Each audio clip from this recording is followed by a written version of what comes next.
Hello friends, this is Grief speaking, and today I'm giving a detailed overview of We3 by Grant Morrison. It's a comic about three animals who are experimented on and turned into weapons by the government. Even though this comic first released over 20 years ago, it's gotten a little more attention recently because James Gunn has cited it as a major influence on his Guardians of the Galaxy trilogy, more specifically Rocket Raccoon. While this little piece of trivia put the spotlight on We3, the comic stands on its own with stellar action sequences and big emotional punches throughout. I also have to praise the art by Frank Quitely because, wow, not only is Quitely's style vibrant and detailed, the creative way it's used complements the action perfectly. It's really a beautiful comic both in art and theme. Anyway, now that I've hyped it up too much, let's actually get into the comic. This is We3 Explained.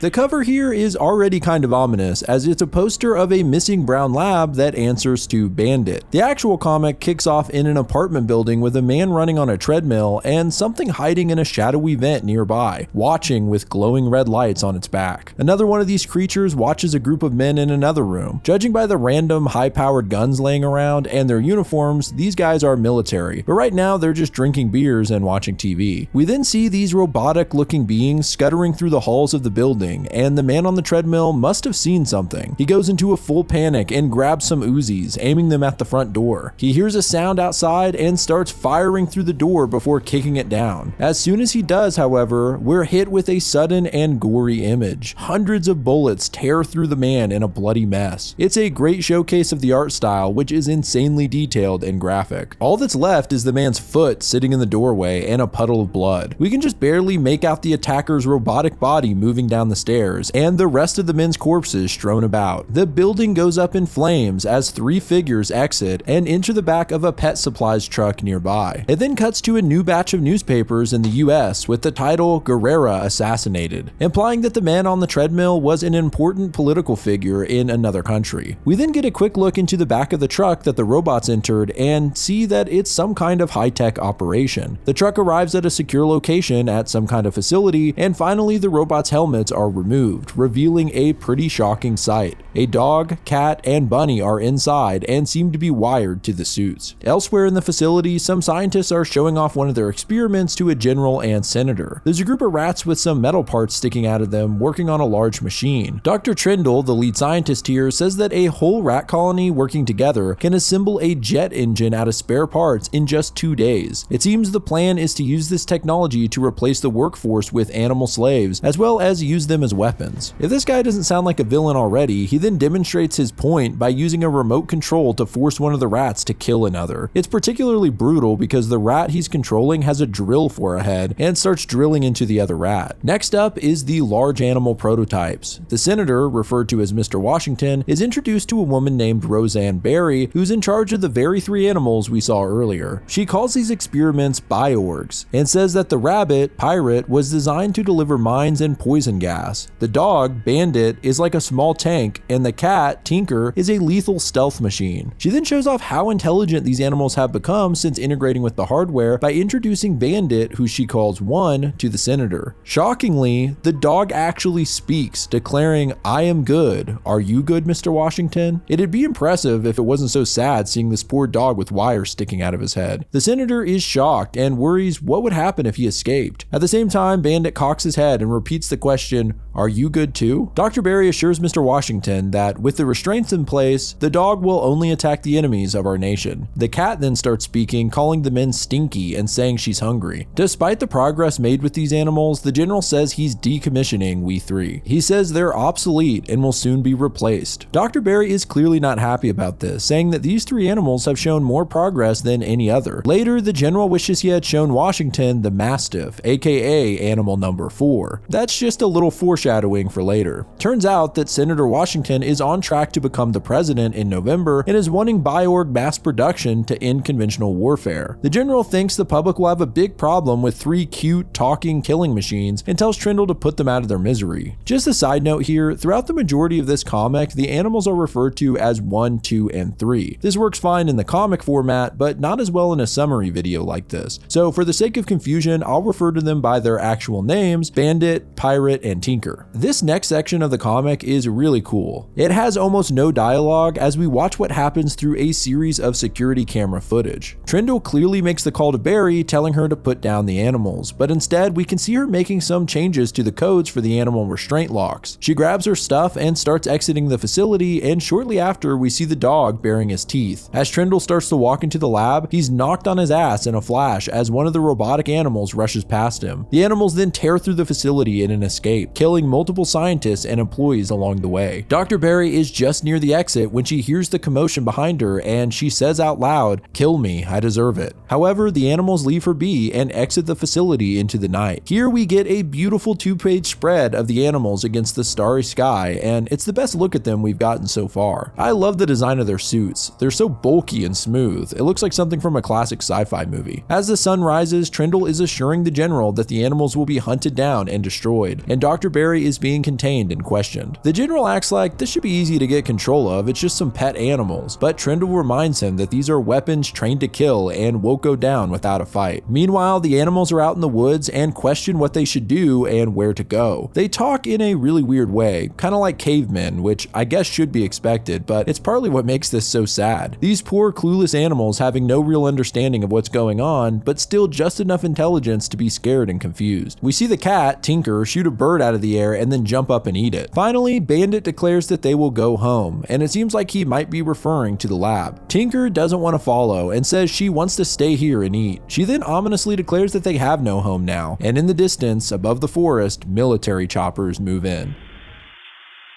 Issue number 2. This time the cover is of 2, formerly known as Tinker, on a lost cat poster. It's pretty sad that these covers are implying the animals were abducted off the street by the government before being experimented on. We pick up right where we left off in issue 1. A bunch of rabbits are eating peacefully in a field when suddenly a voice yells out to them. It's Pirate, and he's yelling, "Run, rabbit, run." We can see why as an attack helicopter rains down bullets at the Biorgs. And unfortunately, Pirate's warning was in vain as the poor rabbits are blasted to bits in the process. Back in the lab, Trindle is on a phone call with his superior again and says that his men should proceed with extreme caution. He says that the animals are extremely fast and their senses are heightened to a degree that they actually experience time and motion differently than us. We also learn that they must take a specific medication and eventually they'll die without it. Trindle hangs up the phone and implies that the men chasing We3 are going to die and that it's all Dr. Barry's fault. It cuts back to the action where a military jeep is hot on Bandit's tail. Suddenly, the dog turns around and launches himself straight through the jeep while blasting his guns. It's a terrifying and unique 2-page spread of the jeep being destroyed, while also showing a dozen small frames of zoomed in violence, like a bullet going straight through the driver's head and a human tooth flying through the air. At the same time, Tinker is hiding in a tree and stealth attacks a passing soldier, as she shoots tiny spikes out of her metallic claws that tear right through the man. Once again, we get several zoomed in images of needles going through the man's face, including his tongue and eyeball. It's horrifying. Next, Pirate uses his bombs to destroy several vehicles, including the helicopter where we see the pilot and passenger burn alive. We then see Trindle again, and now he has the controller he used for the rats. He says human beings shouldn't be dying, and we can put an end to this with soldiers like these. He stares at the altered rats from earlier with a devilish grin. Meanwhile, Tinker takes down a series of soldiers with terrifying speed and ruthlessness. I really can't overstate how cool the visuals are in this comic. As Tinker kills these men, it's like we're watching her move through the panels 3-dimensionally, with small glimpses of the violence inside. After she catches back up with Bandit and Pirate, the cat then points a claw at a helicopter above them and shoots a spike right through the pilot's face. Unfortunately, this was her last one. She's out of ammo. The 3 animals keep moving ahead along a railroad bridge, and Bandit is dead set on going home. He says they must obey, although Tinker once again declares there is no home and says bosses stink. This causes a fight to break out between Bandit and Tinker, but Pirate breaks them up, saying, "We 3 friends." Suddenly they begin to smell something and identify it as rats. Just as they come to the realization, hundreds of rats begin covering the bridge and swarming them. One of the rats leaps at Bandit and he straight chomps it in half. It's gory as hell too. They try to run, but soon Tinker is covered in rats, including several with drills on their heads, but Bandit helps her out by blasting them with his guns and ripping them to pieces. Pirate jumps along the bridge using poison gas to kill as many as he can when he looks up to see a train heading right towards them. Bandit and Tinker look back just in time to see the bunny collide with the train as the engine explodes and the bridge collapses. Somehow Pirate survives the crash and starts running away, while the other two animals had dropped under the bridge. Bandit spots the train conductor in the water below and drags his body to shore. He then calls himself a good dog for helping the man. It's a pretty sweet moment, and as him and Tinker head off to find the bunny, we can see that it was only the conductor's torso that Bandit dragged to shore. Well, it was a sweet thought at least. It's now dark and the cat and dog have finally caught up to Pirate. They find him standing in the middle of the road with headlights shining at him. A hunter and his son get out of their truck holding rifles, thinking it's some kind of alien or something. They've also got a dog with them who's growling like crazy. Pirate just keeps repeating the same words, home and hungry. He walks toward the hunter, who tells the bunny to get back or he'll shoot. Bandit cries out to Pirate, trying desperately to warn him, but it's too late, and in a heartbreaking moment, the hunter shoots Pirate right in the head, seemingly killing him. As the other two show up and see what's happened, the hunter tells his boy to run, and the dog lunges at the Biorgs. In an instant, Bandit pounces at the hunter while Tinker slices the dog's head off in one easy move. It cuts to Red here, so it's unclear whether they also killed the kid, but since he never attacked them, maybe he survived. As the sun rises, Bandit and Pirate sit on a hillside. Bandit repeatedly calls himself Bad Dog, and surprisingly, Pirate seems to have survived the encounter, although he can't speak anymore and instead makes strange robotic noises. Back at the facility, Dr. Trindle and the General discuss their next plan, and we learn that the hunter's son did survive and clued them into We3's location, which is only 5 miles from a major city. They can't wait around for the medication to wear off, so the General has decided to employ another option. Weapon number 4. As they talk, we can see the aftermath of the creature's recent meal, a full-size pig carcass. Dr. Berry is led into the room, and Trindle tells her she's lucky they still need her to draw the animals into position. She looks up to see number 4, the altered mastiff. He's easily 3 times the size of the other animals and is highly aggressive. It's definitely a horrifying sight. Now let's move into the final issue. On the 3rd issue cover, we see 3, or as he was originally named, Pirate. Once again, he's on a Lost poster, and this one is particularly sad because it was clearly made by children. The issue kicks off with a disheveled looking man walking in the rain through a train yard. He notices helicopters in the sky nearby searching for something, and when he hides in a boxcar to get out of the rain, he's shocked to find that the 3 Biorgs are hiding out as well. I can only imagine the shock at seeing these 3, let alone hearing them speak, as Bandit warns the man to go. However, the man doesn't seem all that put off and even gives them a bite of his cheeseburger. He seems to know that the dog won't bite unless he has to and laments the suffering these animals have been through. The man says that he's gonna need some liquor and some tools. Okay, who the hell is this guy? Bandit then says he's sick. Bad sick, and needs help finding home. It seems like the medication is wearing off and there's a strange liquid coming from his eyes and nose. The man says he'll see what he can do and leaves. As the man leaves the train yard, several police and military shine a light on him and tell him he shouldn't be here. They then mention there's some dangerous animals and that there's also some reward money if he can point them in the right direction. The guy says he could use the money, but nah, he hasn't seen anything, you fascist pig assholes. Okay, once again, who the hell is this guy? Nearby, Trindle arrives and tells the General that the animals should be weak by now from lack of medication. As long as they keep this area sealed, they should be able to get them. Dr. Berry is with him and begs Trindle not to let them release Animal 4. He tells her to just do what they say and it'll all be over soon. Elsewhere, we can see someone holding a controller and saying that Weapon 4 is engaged. Bandit and Tinker argue whether to leave or wait for the man to come back, and Pirate just starts walking out of the container, still making weird noises. Bandit yells for him to stay, but he just hops down the tracks until he runs into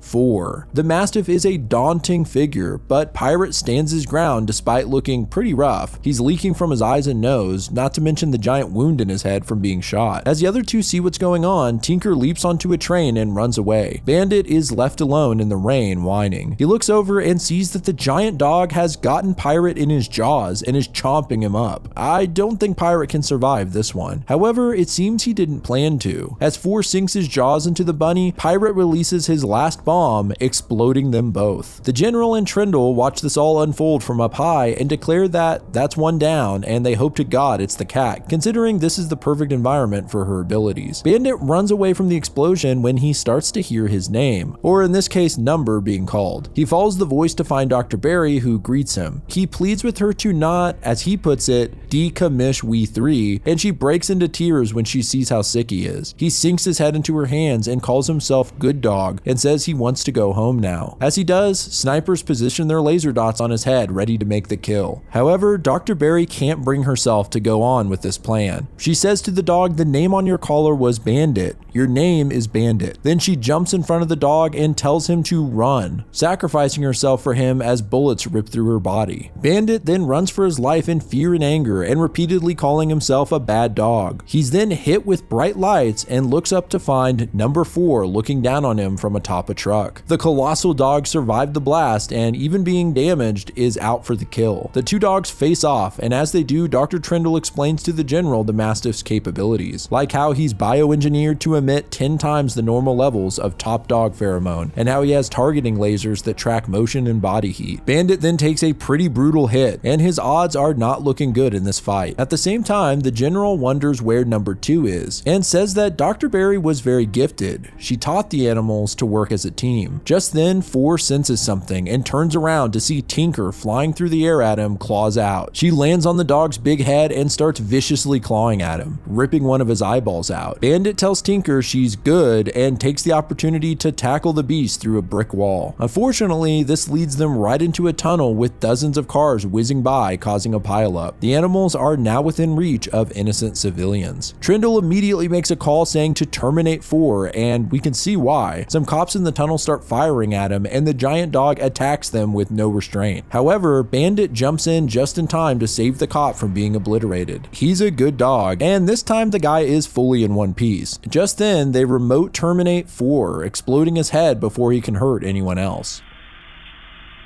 Bandit and Tinker manage to escape through the sewers and emerge in a rundown neighborhood. Bandit is overjoyed as he says this is his home and they don't have to run anymore. The poor dog and cat aren't looking too good as they approach what I can assume was Bandit's old house, and it looks like the place is being torn down along with much of the rest of the neighborhood. Military choppers move in on them from behind, so they're forced to run into what's left of the building and hide in the basement. As they make their way down the stairs, it's clear that Bandit's armor is broken on one of his legs, which he calls a coat. He then declares that the coat is bad and the coat is not Bandit, finally saying coat is not we. SWAT units enter the house and start making their way to the basement, but when they get to the bottom, they only find the animal's armor and a battery pack of some kind glowing. The armor self-destructs, crumbling the house and killing the men. Later, in a nearby building, a mouse scutters across the floor and Tinker leaps out at it, only she has no armor on. It's actually pretty sad the amount of wires and metal pieces sticking out of her. I can definitely see the inspiration for Rocket Raccoon here. Nearby, Bandit lays on the floor and looks like he's close to death and can't open his eyes. He asks Tinker where Bandit is, and Tinker simply replies, home. We then see an unseen figure walk in and say, well now, here's where you've been hiding. It then cuts to another stack of morning newspapers with the headlines, Scientist Testimony Sinks Senator's Campaign and Animal Soldiers Shock. We then see Dr. Trindle pick one up from a convenience store. He then walks up to a courthouse and finds the man from the train yard sitting on the steps along with Bandit and Tinker. Despite some fur missing, they look much better without anything attached to their bodies. Trindle recognizes them and says he's a good dog and asks if they need any special care, but the man says just love and attention. Bandit barks like a normal dog and he and Tinker look cute as hell. The man then says he could always take some spare change though, and Trindle hands him a few $100 before entering the courthouse. The man looks back at Trindle in shock at giving him this much money, and that is the end of We3. So there you go. It's a short and sweet emotional roller coaster that I found gripping throughout. The thing that's so sad to me about this is the partial speech of the animals. Something about them voicing their primitive thoughts just cuts right through you, especially if you're a pet owner. You can also clearly see where the inspiration for Rocket Raccoon came from, not just in the look of the implants, but the experimentation itself, which is most closely resembled in Guardians of the Galaxy 3. The only thing that really confused me in this comic was the mysterious man who adopted Bandit and Tinker. At first I thought maybe he was an ex-scientist or something because of his minimal reaction to the animals, as well as his technical know-how at removing the mechanical parts. But by the end of the comic, it seems like he's just an ordinary guy. I looked online and I guess I'm the only one who was confused by this. It seems like the consensus is that he's a symbolic figure representing compassion and empathy. But I kind of like the theory that he worked at the facility for some time until he was discarded. Maybe the government forced him into a position of homelessness to make him look like a loony if he ever told government secrets. words. But I don't know, I'm just having fun with it. Obviously, there are some deeper themes to We3, like the humanity of the animals. In some sense, the animals show more loyalty and empathy than the humans tracking them down. There's also the more glaring critique of scientific and military exploitation. But what did you guys think of We3? Let me know in the comments.